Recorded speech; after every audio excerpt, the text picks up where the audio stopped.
Well, I'm crawling around under the van looking at some ideas for our air conditioning setup and just spotted this little gem. This is a 15 passenger van, so it has rear heat. It doesn't have rear air conditioning, but it has rear heat, and it actually has this rear heater core in the floor. Let me turn around so you can see. Now that box contains a heater core, and then up on the floor inside the van there was a blower motor, and that blower motor powered some vents. So this is actually a heater core inside of here.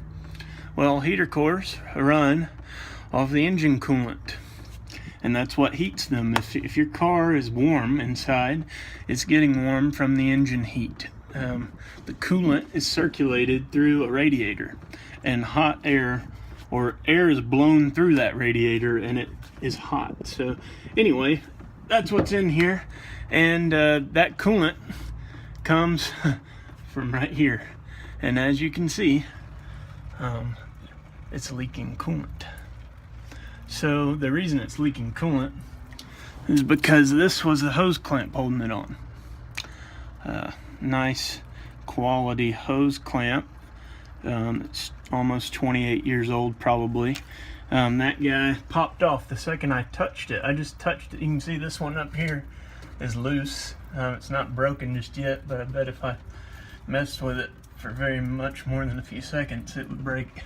So my plan is to fully bypass this. I want to eliminate, I've already taken the blower out. I want to eliminate the coolant lines and take this box out. And I'm actually considering having our air conditioner might vent out of that hole. Be real stealth, and I won't have to cut any new holes into the van. So we'll see how that goes. But that's not what I like to see. Coolant leaks are never fun. I'm really glad I'm dealing with it now and not in the Yukon territory on a side of a gravel road 800 miles from the nearest parts store. So yep, gonna fix it up. Fun Saturday.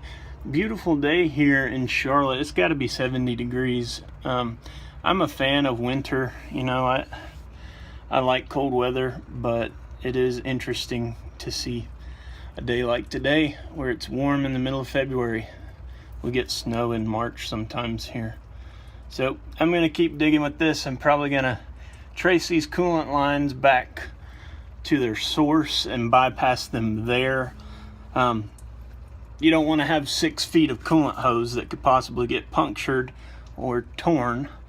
That doesn't do anything to resolve the issue. So I'm thinking I'll trace them up to the engine bay, the closest place where they're coming either off the water pump or off the radiator, and I'll maybe go buy a new hose that fits it, and I'll just eliminate the loop. So really the output and the input off of where it is up at the engine somewhere can just be connected. That's essentially what they're already doing.